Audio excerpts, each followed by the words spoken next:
안녕하세요. 저는 아크룸이라는 브랜드를 운영하고 있는 대표이자 관계 디자이너 리디아입니다. 패션 디자이너도 아니고 관계 디자이너는 무엇일까요? 소명은 직업이 아니라는 하나님의 가르침에 저는 다시 한번 하나님께 질문했습니다. 하나님, 그럼 사람들에게 저를 뭐라고 소개할까요? 하나님은 이렇게 답하셨습니다. 이사야 43장 1절 말씀으로 너는 두려워하지 말라. 내가 너를 구속하였고 내가 너를 지명하여 불렀나니 너는 내 것이라. 하나님은 오늘도 우리를 부르십니다. 너는 내 것이라. 오늘은 예수님을 따르는 한 명의 청년 리디아가 만난 하나님의 이야기를 준비했습니다. 저희 아버지도 목회를 하셔서 평생 동안 많은 사역자분들을 만나 뵈었지만 오늘처럼 이렇게 사역자분들과 귀한 청년분들을 한자리에서 뵙는 것은 처음이라서 좀 떨리는데요. 그래도 용기 내어서 믿음의 유산을 물려주신 아버지에게 딸이 나누는 이야기라고 생각하시면서 귀엽게 들어주시면 감사하겠습니다. 이 시간을 통해 하나님의 부르심에 더욱 반응하는 우리가 되기를 소망합니다. 저는 관계 디자이너로서 세상에서, 교회에서, 그리고 십자가 앞에서 살고 있습니다. 세상에서는 사람들의 마음과 마음을 회복하기 위해서 아크룸이라는 브랜드를 운영하며 비즈니스를 하고 있습니다. 그리고 교회에서는 하나님과 청년들의 관계 회복을 돕기 위해 소명운동이라는 것을 하고 있고요. 그리고 유일한 청중이신 예수 그리스도 십자가 앞에서 저 자신이 회복되기 위해서 선교적 삶을 살아가기 위해 쓰고 있습니다. 오늘은 이렇게 세 가지 영역을 소개하려고 합니다. 먼저 첫 번째는요, 심지라는 것인데요. 심지는 마음심, 종이지, 실과 종이로 삶과 죽음을 연결하는 사랑을 표현한 작품이자 편지지입니다. 종이를 한 장 한 장 찢고 단단한 그 종이를 바늘로 뚫어서 편지지를 완성합니다. 이게 이제 자수로 된 편지지거든요. 이제 제가 나가실 때 한 장씩 선물로 드릴 거예요. 그러니까 꼭 받아가시고 집에 사랑하는 가족들 혹은 친구들에게 오늘 세미나가 끝나고 편지를 한 장 써서 사랑을 꼭 전달해 주셨으면 좋겠습니다. 저는 이별이 슬픔으로 끝나지 않는 방법을 사람들과 나누고 싶어서 이 편지지를 만들기 시작했습니다. 그래서 수익금 10%는 소아암 환우 가족분들에게 기부를 하고 있고요. 매년 기부 행사에도 참여해서 고아원이나 그룹홈 등에도 흘려보내고 있습니다. 제가 운영하는 브랜드의 이름은 아크룸입니다. 아크가 방주라는 뜻이잖아요. 방주 이야기에서 시작을 했습니다. 홍수로 하나님이 온 세상을 죽게끔 만드신 그날 유일하게 살아남은 공동체인 방주에 가장 작은 방이 있다면 어디일까 제가 상상을 했는데 마음의 방이 아닐까 생각했습니다. 방주 생활이 언제 끝날지 모른 채 기다리는 상황이 마치 죽음의 때를 알 수 없는 우리의 삶과 무척 닮아 있다고 생각했습니다. 마음은 우리 눈에 보이지 않지만 가장 중요하고 큰 방이기 때문입니다. 그 마음을 사랑으로 가득 채워야 더 나은 삶을 살 수 있지 않을까 생각하며 비즈니스를 시작했습니다. 10년 전 목회를 하시다가 먼저 천국으로 이사를 가신 아버지와 인사를 하며 한 가지 깨달은 것이 있습니다. 결국 죽음 앞에서 남는 것은 가까운 이들과 진심으로 나눈 사랑이 전부구나. 학창시절 아버지를 따라 이사를 자주 다니면서 눈물 젖은 이별을 하는 날이 참 많았는데요. 그때 어머니가 이별이 슬픔으로 끝나지 않는 방법이 있다. 그것은 편지를 쓰는 것이다 하면서 저에게 편지 쓰는 방법을 알려주신 것이 이 비즈니스의 시작이기도 합니다. 현재 아크룸은 서로를 사랑하는 마음이 더 나은 삶을 만든다고 믿으며 Love is the answer, 사랑이 답이다 라는 메시지로 복음을 전하고 있습니다. 세상에서. 그리고 이 Love is the answer 이 메시지 안에 숨겨진 진짜 의미는 God is love, 하나님은 사랑이시라 라는 메시지를 전하고 있습니다. 이 편지지, 심지는 편지지를 넘어 다양한 영역에서 사용되고 있습니다. 먼저 두 사람이 한 몸이 되고 영원을 약속하는 결혼식에서 혼인 서약서를 저희가 이렇게 읽잖아요. 그 혼인 서약서를 직접 쓰는 곳에도 사용되고 있고, 또 청소년들의 꿈을 담는 인생 그래프와 비전 보드 등 다양한 교육 자료로도 사용되고 있습니다. 그리고 다른 브랜드들과 협업하여 죽기 전에 우리 인생을 한 문장으로 정리하는 게 묘비명이잖아요. 묘비명에 이제 교회를 다니시는 분들은 성경 한 구절을 쓰기도 하는데, 이제 그 묘비명을 쓰는 행사를 진행하기도 했습니다. 그리고 가까운 사람이 먼저 천국으로 가서 더 이상 편지 답장을 받을 수 없는 분들을 대신해서 대신 편지에 답장을 써드리는 펜팔 서비스도 진행을 하고 있습니다. 그리고 마음을 보고 듣고 쓰는 심지 워크숍을 진행하고 있는데요. 각 교회와 병원, 장학재단, 미술관과 박물관, 여러 기업과 청소년 단체, 학교 등에서 심지 워크숍을 진행하고 있습니다. 현재까지 300여 명 이상이 참여하여 마음을 회복하는 시간들을 가졌습니다. 매 시간마다 참여자들이 눈물을 흘리며 마음이 회복되어지는 은혜가 있습니다. 보이지 않던 마음을 느낌 카드와 욕구 카드로 들여다보고 아크룸에서 준비한 질문으로 대화를 나누고 심지에 편지를 쓰면서 상한 마음을 치유하는 시간을 통해 하나님의 온기를 나누고 있습니다. 이제 이따 나가실 때 여러분들이 받아보실 그 편지지는요, 이제 온라인을 비롯한 전국의 백화점과 국내외 편집샵에서 판매를 하고 있고요. 최근에는 MBC 예능 프로그램에도 나오고 여러 매거진과 혹시 블랙핑크 아시나요? 네, 그 유명한 가수가 있어요. 그분 SNS에도 이렇게 업로드가 되고, 그런 마케팅을 하지 않았는데 이렇게 하나님이 운영하시는 기업은 하나님께서 한 땀 한 땀 경영해 가신다는 것을 절감하고 있습니다. 저는 8년째 비즈니스를 하면서 가장 와닿은 말씀이 이것인데요. 그는 곤고한 자에게 손을 펴며 궁핍한 자를 위하여 손을 내밀며. 아크룸은 어려운 이들을 돕고 하나님을 전하기 위해 존재한다라는 사명을 다하고 있습니다. 우리가 삶을 살아가면서 하나님의 사랑을 느끼게 해준 한 사람, 하나님과 내가 조금 더 가까운 관계가 되게끔 만들어주신 그 한 사람에게 오늘 나가실 때 받으신 그 편지지에 고맙고 사랑한다는 그 감사의 인사를 편지로 꼭 써서 전달해 주셨으면 좋겠습니다. 그렇게 우리를 통해 오늘도 하나님의 사랑이 흘러가면 좋겠습니다. 두 번째는 교회에서 하나님과 청년들의 관계를 회복하기 위한 소명운동입니다. 크리스천 사회적 기업가를 육성하는 어떤 재단에서 제가 8년 전에 비즈니스 훈련과 신앙 훈련을 받았습니다. 그래서 그곳에서 배운 소명 스터디를 현재 제가 종로구에 있는 연동교회에서 신앙생활을 하고 있는데요. 그곳 청년들과 나누고 있습니다. 중요한 선택을 하게 될 청소년 시기부터 황혼을 바라보는 노년까지 누구에게나 가장 중요한 질문인 나는 누구인가? 왜 사는가? 이 삶의 목적을 찾는 방법과 삶을 충만하게 하는 원리를 함께 공부하며 나누고 있습니다. 이 질문에 창조주 하나님의 답을 각자가 듣고 나누는 10주의 과정입니다. 기독교 전임 사역이나 사회에서의 직업을 소명과 동일하게 생각하는 오해에서 벗어날 수 있도록 소명에 대해 성경적이고 균형 잡힌 관점을 제공하려고 합니다. 그래서 저희가 하는 활동은 무엇이냐면요, 매일 성경을 함께 읽고 묵상한 내용을 나누고 또 성경을 읽으면서 궁금한 점들을 함께 토론합니다. 그리고 그 10주 동안 주차별 내용에 맞는 기독교 영화나 다큐멘터리, 설교 영상을 보고 소감문을 제출합니다. 그 외에 이 소명책이 메인 책이고요. 죽음에 이르는 7가지 죄, 그리고 내가 만든 신이라는 서브책을 함께 공부하는데, 이 책 내용들을 멤버들이 다 직접 공부해서 저처럼 이렇게 PPT 발표로 준비해서 발표하는 그런 시간들을 갖습니다. 죄와 우상에 대해 깊게 공부하고 나누는 시간을 통해 내가 알았던 나의 죄부터 나도 미처 몰랐던 죄까지 마주하고 회개하는 시간을 갖습니다.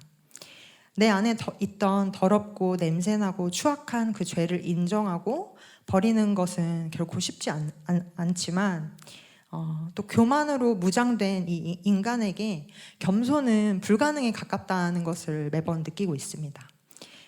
이 책에서 스스로 겸손하다고 생각하는 것이 교만의 시작이라고 하더라고요. 그래서 혼자서는 내가 할 수 없는 것들을, 이 모든 것들을 하나님은 교회, 공동체로 부르시고 은혜를 주셔서 가능하게 하시고 인도하고 계십니다. 현재 저는 소명 1기, 2기, 3기를 지나서 4기를 진행하고 있습니다. 이 소명 스터디 전과 후 달라진 점이 무엇인가요? 라는 질문에 청년들은 이렇게 답했습니다. 소명 스터디를 하기 전에는 힘든 상황들을 잘 견뎌내지 못하고 오히려 하나님과 많이 떨어지기도 했었다. 하지만 이제는 삶 속의 어려움 또한 하나님께서 나를 부르시는 것이라고 받아들이게 되었다. 정말 하나님이 아니면 해결되지 않는 문제를 주심으로써 계속해서 우리를 부르시는 하나님의 음성을 듣고 시선을 고정하도록 하신다.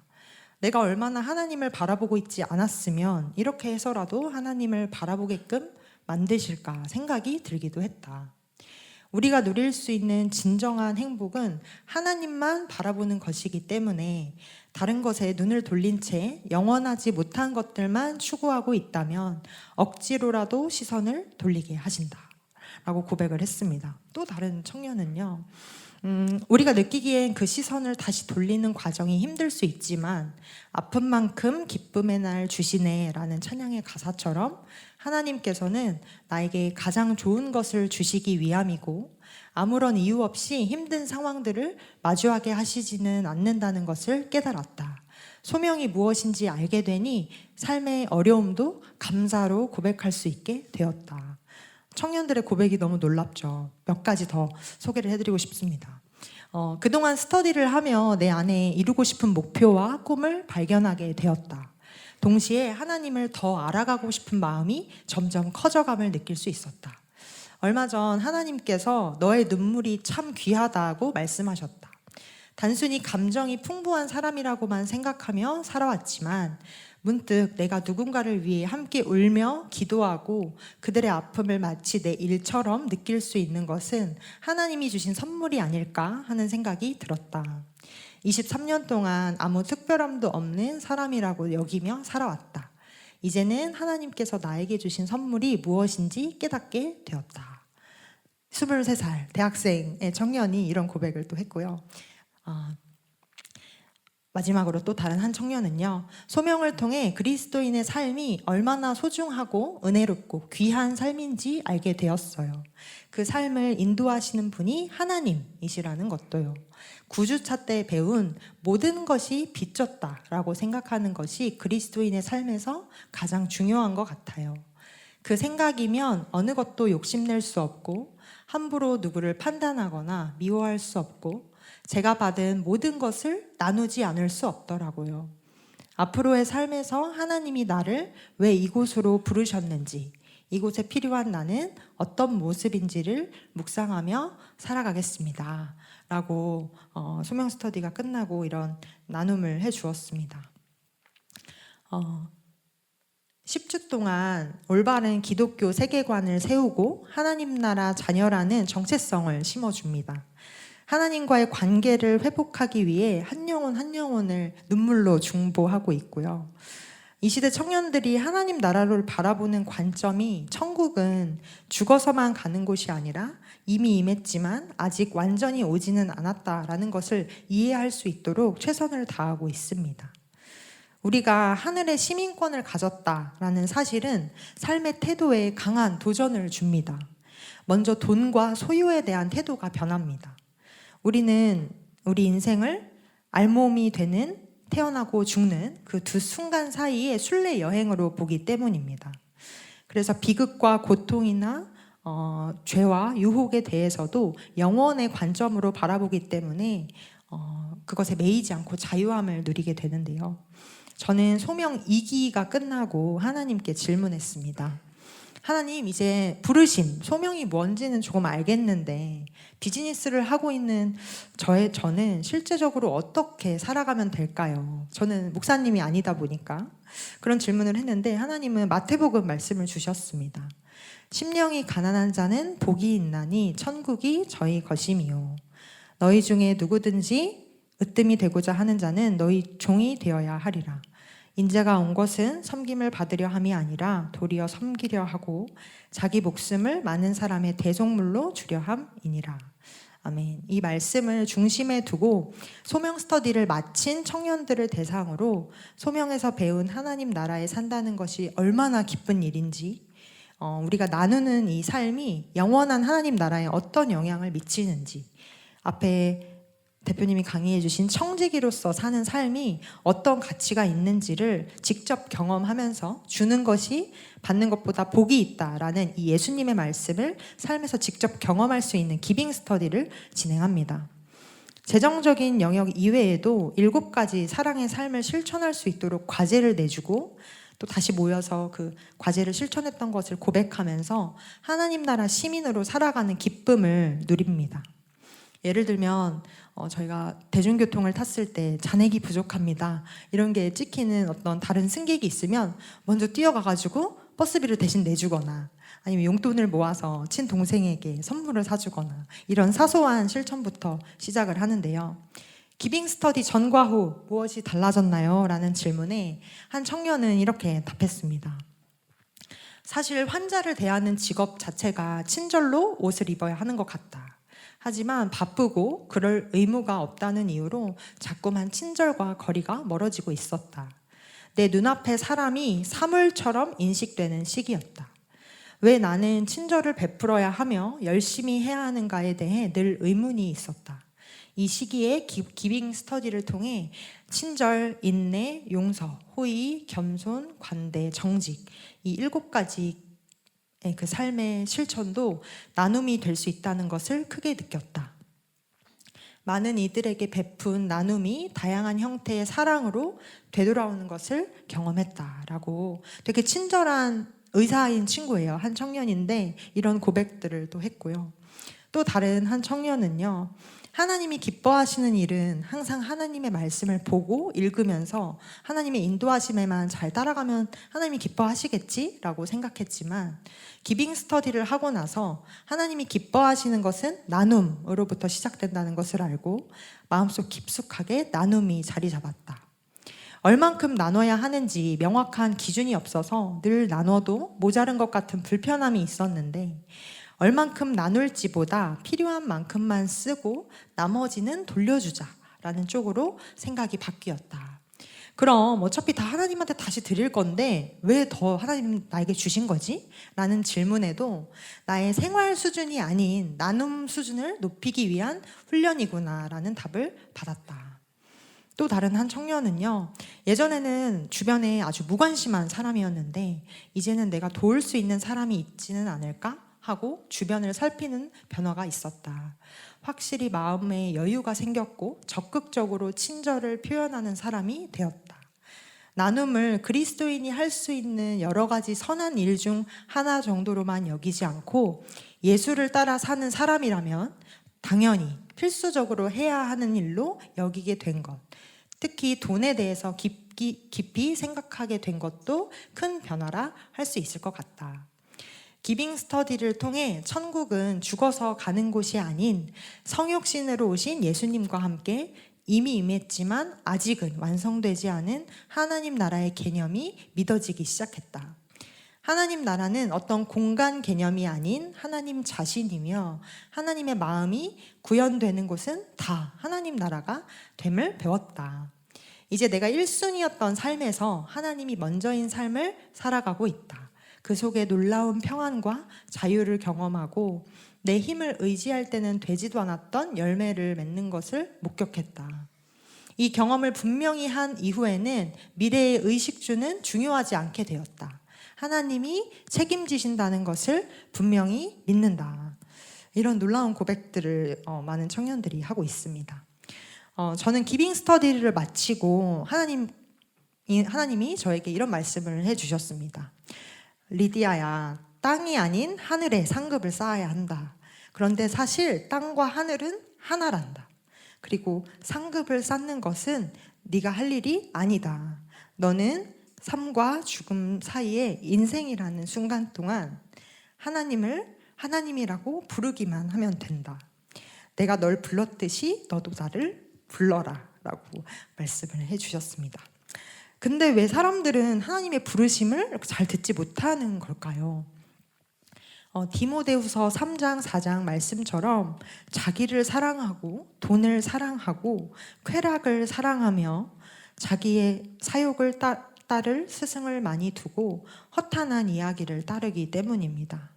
좀 정리해 보면 나만 잘 먹고 잘 살면 된다. 개인주의, 돈이면 다다. 물질주의, 세속주의, 재밌고 예쁘면 된다. 진리는 하나가 아니다. 다원주의, 배타주의, 쾌락주의, 기복주의에 빠져 하나님의 음성을 듣지 못했던 사람들이 이 소명 운동을 통해 하나님의 부르심을 따르는 놀라운 은혜를 경험하고 있습니다. 38년 동안 한 번도 복음을 들어보지 못한 한 청년이 지금 소명 스터디 4기로 함께 하고 있는데요. 그 청년이 이번 주에 한 놀라운 고백이 있어서 가지고 왔습니다. 마지막 때라는 말을 들었을 때 나와는 아무 상관없는 이야기라고 여겼다. 종말은 종교 안의 상징 같았고 신앙이 있는 사람들만이 진지하게 받아들이는 메시지라고 생각했다. 하지만 어느 날 소명 스터디가 내게 그렇게 말해왔다. 우리 모두는 이미 마지막 때를 살아가고 있다. 나는 아직 그리스도인이라 말하기 부족함을 느낀다. 하지만 마음속에 오래 남은 죽음의 기억이 있다. 어머니의 마지막을 지켜보던 그날 이후로 나는 삶과 죽음, 그 너머의 세계에 대해 멈출 수 없이 묻기 시작했다. 죽음 이후에 뭐가 남는 걸까? 부모님은 지금 어디쯤 계실까? 그리고 나는 무엇을 위해 살아야 하는 걸까? 소명 스터디는 마치 내 질문에 반응하듯 조용히 그러나 강하게 마음을 두드렸다. 전쟁과 내전, 경제적 고통, 전염병 이런 것들은 더 이상 뉴스 속 타인의 이야기가 아니었다. 내가 겪었던 혼란, 내 마음의 분열, 잃어버린 시간들 속에서 느꼈던 공허함이 그 이미지들 속에 겹쳐 보였다. 특히 이 말이 마음에 오래 남았다. 죽음을 향해 걷고 있는 우리는 지금이 곧 마지막이다. 어머니가 떠나시던 그때 나는 어쩌면 처음으로 종말을 내 몸으로 실감했는지도 모른다. 죽음은 나를 멈춰 세웠고 그 자리에서 나는 신앙이라는 세계를 바라보기 시작했다. 물론 아직은 그 문턱을 넘지 못한 채 문 앞에 서 있는 사람처럼 마음속으로 여러 번 물러서고 또 다가가기를 반복하고 있다. 하지만 나는 뜻밖의 위로를 받았다. 하나님은 강한 사람을 찾는 분이 아니며 오히려 약하고 깨어지고 물러서는 사람을 통해 일하신다는 것. 나는 지금도 신앙을 확실하게 결심하지 못하고 있는 애매한 사람이지만 그 애매함조차 하나님 앞에 들릴 수 있다면 그것이 첫 걸음이 될 수도 있지 않을까 하는 생각이 들었다. 여러분은 지금 누구를 품고 살아가고 있습니까? 라는 질문에 마음이 떨렸다. 어머니를 떠올렸다. 언젠가 다시 만나고 싶다는 마음, 그땐 함께 눈을 마주치고 안부를 전하고 싶은 바람. 그러면서도 문득 지금 내가 누군가에게 복음을 전할 수 있다면 그건 어쩌면 나 자신이 복음 가까이에 있다는 뜻이 아닐까 싶었다. 소명 스터디는 내게 강요하지 않았다. 다만 이렇게 말하고 있었다. 복음은 약한 사람에게 더 가까이 갑니다. 죽음을 준비하는 사람은 삶을 더 깊이 사랑하게 됩니다.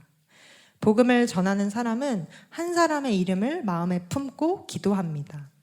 그리고 나는 그 말을 들으며 이 믿음이라는 문 앞에서 나도 여전히 서 있다는 사실을 인정하게 되었다. 신앙을 가진 사람들처럼 아멘이라고 쉽게 말하진 못하겠지만 자꾸만 마음에 맴도는 한마디가 있다. 너를 통해 구원받은 사람의 이름을 내가 안다. 나는 그 말이 이상하게도 따뜻하게 느껴졌다. 그래서 지금 이 순간 나 역시 누군가를 위해 언젠가 그렇게 쓰이고 싶은 마음이 내 안 어딘가에 조용히 움트고 있는 것 같다. 나는 아직 그리스도인이 아니다. 하지만 분명한 건 소명 스터디를 통해 나는 처음으로 복음이라는 세계 안에 나라는 질문을 걸어보게 되었다는 것이다. 죽음을 묵상하며 삶을 새롭게 바라보며 어쩌면 아주 작은 믿음의 씨앗 하나를 가슴에 품고 돌아서는 이 시간, 이렇게 말할 수 있을 것 같다. 나는 아직 그리스도인 호소인이지만 그 길 앞에서 묻고 있습니다. 그 마지막 때 나도 누군가에게 작은 방주가 되어줄 수 있을까요? 평생 교회를 다니지 않고 세상 속에서 살았던 38살의 젊은 청년의 이 고백이 너무나 큰 감동이어서 여러분들과도 나누고 싶었습니다. 저는 매주 소명 스터디를 진행할 때마다 이런 귀한 고백들을 들으며 감사의 눈물을 흘리고 한 영혼이 주께 돌아오는 은혜를 경험하고 있습니다. 매주 변화되는 청년들을 보며 소명재단에 대한 비전을 품고 기도하고 있습니다. 믿는 청년이든 아직 믿지 않는 청년이든 갈급한 한 영혼이라면 누구든 이 소명재단을 통해 거듭나고 구원받기를 여러분들도 같이 기도해 주시면 감사하겠습니다. 죽음은 복음을 전하기에 가장 좋은 기회이자 선물입니다.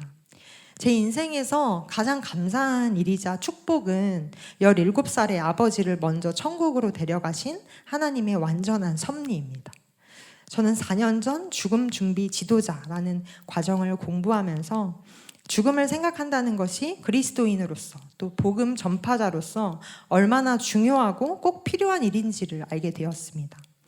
죽음을 생각한다는 것은 삶의 의미에 대한 성찰이자 관계성에 대한 성찰, 그리고 존엄한 삶과 죽음에 대한 성찰입니다.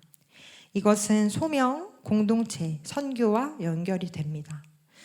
통합적으로 삶에 대한 감사와 신적 존재에 대한 성찰로 이어집니다. 죽음은 모두에게 단 한 번 주어진 삶의 종국이며 떠나는 자와 남겨진 자 사이에 삶의 가치와 의미를 일깨워주는 마지막 선물이기도 합니다. 참된 의미에서 무한한 영생의 안식을 얻으려면 오늘을 영원으로 살아야 합니다. 죽음은 삶의 고통을 벗어나게 하는 탈출이 아니라 삶 안에서 삶을 넘어서게 하는 초월입니다. 죽음은 결국 모든 두려움의 뿌리인 죽음 자체에 대한 두려움을 초월하게 하기 위하여 우리 자신을 사랑할 것을 가르칩니다. 그러나 삶에만 집착하는 삶을 살게 되고 그것은 자기 사랑이 됩니다. 그러나 죽음을 감싸 안으면 초월하는 삶을 살게 되고 그것은 이웃 사랑이 됩니다. 결국 죽음이 사랑에서 집착을 초월로 바꾸어 주고 죽음은 사수할 것을 사소한 것으로 바꾸어 줍니다. 유진 피터슨 목사님은 요한계시록 설교에서 이렇게 말씀하셨습니다. 자아가 죽지 않고는 그리스도의 생명을 얻지 못합니다. 생명에서 죽음이 아니라 죽음에서 생명으로 가는 것이 바른 순서입니다. 그리스도를 위해 죽을 준비가 되기 전까지는 그분을 위해 살 수 없습니다. 그러나 위험을 감수하면서 모든 것을 포기한 채 증언과 헌신과 사랑에 전념한다면 죽음에서 벗어나 부활의 능력 안에서 살게 됩니다. 저는 감히 오늘 이 자리에 오신 분들께 한 가지 질문을 드리고 싶습니다. 야망과 정욕, 교만, 안전과 편안함의 충동에 대해 죽을 준비가 되셨습니까? 이 땅에서 예수님의 길은 죽음의 길이었습니다. 죽음으로써 이기는 길이었습니다. 히브리서 말씀에 한 번 죽는 것은 정하신 것이요 그 후에는 심판이 있으리니 여러분들은 어떤 길을 걷고 계십니까? 하나님의 영광을 위해 내가 죽기까지 감당해야 할 일은 무엇입니까? 저는 매년 단기 선교를 가고 있습니다. 한 달 전에 이 단기 선교를 준비하며 선명한 꿈 하나를 꾸었는데요. 하나님이 저에게 쪽지 하나를 이렇게 건네주시면서 그 쪽지를 보니까 3가지 문장이 쓰여 있었습니다. 다 줘라, 길을 알려줘라, 사랑을 줘라. 이게 도대체 무슨 이야기인가 고민을 하는데 다음 날 읽은 요한복음 21장 말씀에서 예수님께서 베드로에게 말씀하신 내 양을 먹이라, 내 양을 치라, 내 양을 먹이라와 같은 말씀이라는 것을 알게 되었습니다. 사랑은 다 주는 것입니다. 누군가를 진정으로 사랑한다는 것은 그 사람의 한계에도 불구하고 사랑하는 게 아니라 바로 그 한계 때문에 사랑하는 것이다 라는 말처럼 온전한 삶은 사람의 표면과 이면을 있는 그대로 사랑할 때 이루어집니다. 사랑하기 힘든 표면의 이면을 알게 되면 이해가 시작되고요. 그 표면과 이면이 하나였음을 알 때 자유가 시작됩니다. 하나님을 떠난 자들을 부르시는 예수님의 죽음, 그리고 그 사랑에 동참하는 우리가 되기를 소망합니다. 오늘 이 자리에 오신 분들께 하나님이 주신 것들이 참 많습니다. 가장 먼저는 대한민국에 태어났다는 것만으로도 우리는 하나님을 자유롭게 예배하고 성경을 언제든지 읽을 수 있습니다. 그리고 오늘 우리가 이 자리에 올 수 있는 육신이 있었고 또 시간이 있었죠. 그리고 저희 오늘 끝나고 또 식사를 준비해 주신다고 했는데 또 그 굶지 않고 한 끼를 먹을 수 있는 음식도 우리에겐 있고요. 이렇게 편안한 곳에 앉아서 하나님의 이야기를 들을 수 있는 모든 것들이 우리에겐 있습니다. 하나님이 여기에 우리와 함께하고 계신데 나는 무엇을 걱정하고 염려하고 기다렸던 것일까요? 하나님을 기다린다는 것, 하나님의 때를 기다림은 하나님이 우리 주시는 보상을 기다리는 것이 아니라 하나님이 이미 부어주고 계시는 그 무한한 은혜를 누리며 만끽하는 시간입니다. 저에게 인생은 하나님의 얼굴을 마주할 수 있도록 준비되는 기간이며 예수님이 다시 오시길 기다리는 장소이며 성령님의 임재를 기다리는 일상입니다. 삶은 삼위일체 하나님의 부르심을 따라 물 위를 걷는 것이 아닐까 생각했습니다. 하나님이 우리에게 주신 것들은 이 땅에 사는 동안 하나님이 잠시 맡기신, 빌려주신 것들입니다. 그것을 소중히 여기고 감사하는 마음으로 내가 가진 것을 주께 드리는 것을 넘어서서 나 자신을 하나님께 전부 드리는 삶, 내가 얻을 수 있는 다른 동기나 목적이 아닌 오직 예수님을 경배하고 찬양하는 순결한 예배, 아무것도 없어도 하나님 한 분만으로 충분하다고 고백하는 우리 한 분 한 분이 되시기를 축복합니다. 하나님이 보내주신 어린 양들에게 하나님의 사랑을 나누고 예수님을 따를 수 있도록 길을 안내하는 삶, 심령이 가난하여 그 가운데에 펼쳐지는 하나님 나라, 천국을 더욱 깊이 경험하시는 한 분 한 분 되시기를 저도 함께 기도하겠습니다. 감사합니다.